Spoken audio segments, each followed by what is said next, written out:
Саламатсыздарбы, урматтуу кыргыз калкым. Азыр мен сиздерге тугумсуздук боюнча түшүндүрмө берсем.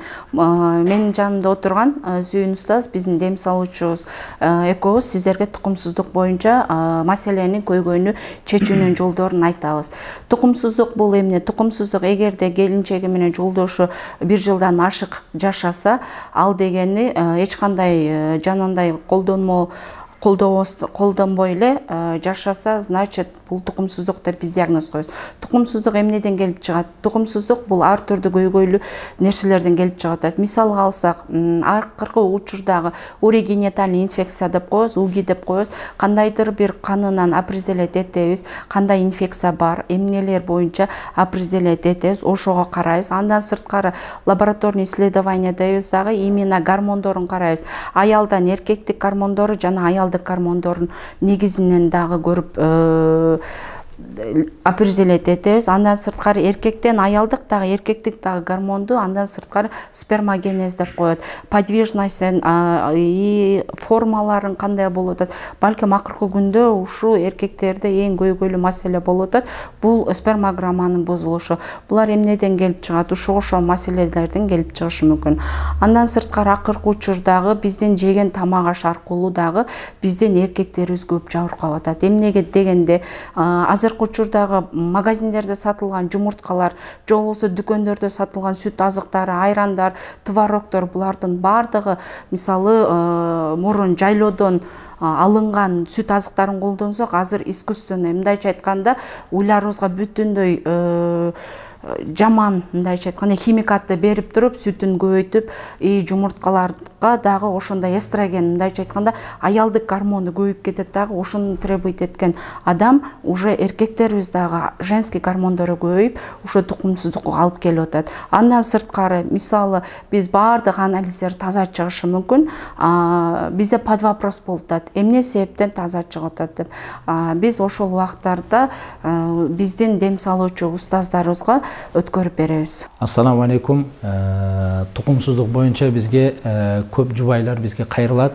Ошо жубайлардын баары тең биринчи медицина жактан өтөт. Ал жактан таза чыгып, анан кийин бизге демге келишет. Аллах Тааланын кудурети менен Алла Таала өзү шыпа берип, канчалаган инсандар, жубайлар өтө бир курсан болуп, сүйүнүч менен балалуу болуп кетип атышат, мындайча айтканда. Ошол эле бирге тукумсуздук бул кандай неден болушу мүмкүн? Тукумсуздук биринчи бул жинден болот, шайтандан болот.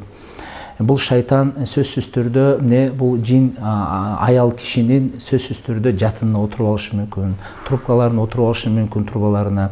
Ошол учурда ичине отуруп алышы мүмкүн. Деги эле ал ар кандай болуп кириши мүмкүн, сыйкыр аркылуу кириши мүмкүн, сүйүп кириши мүмкүн. Мунун себептери өтө көп, айта берсек. Бирок ошол учурда эркек дагы, аял дагы бири-бирин каалабай калат. Эркек аялды каалабай калат, аялы эркекти каалабай калат. Канчалаган жубайлар, мисалы, канчалаган эркек аялдар жүрөт, мен үйлөнгүм келбейт.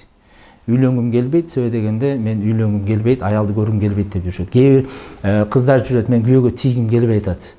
Мен эркектерди көргүм келбей атат. Мына ушул жерде бир чоң нерсе жатат, сыр жатат. Бул сыр албетте баягы руханий жан дүйнө менен алганда бул жинден болушу ыктымалы бар.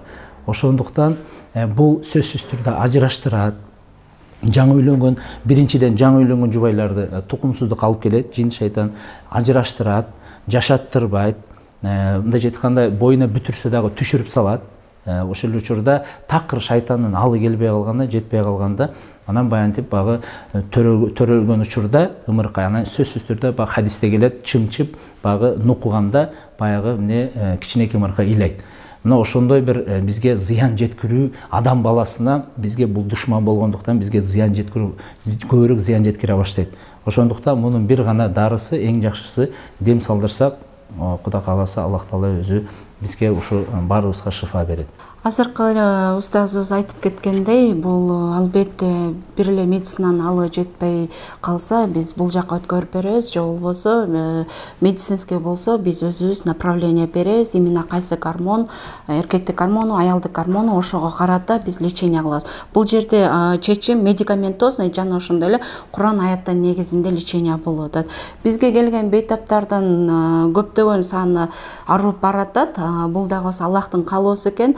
балалуу болбогондор, мына мисалы 12 жыл, 17 жыл, 9 жыл, 7 жыл дегендер, мындайча айтканда биз чарчадык деп келип, Аллахтын буйругу менен балалуу болуп атышат.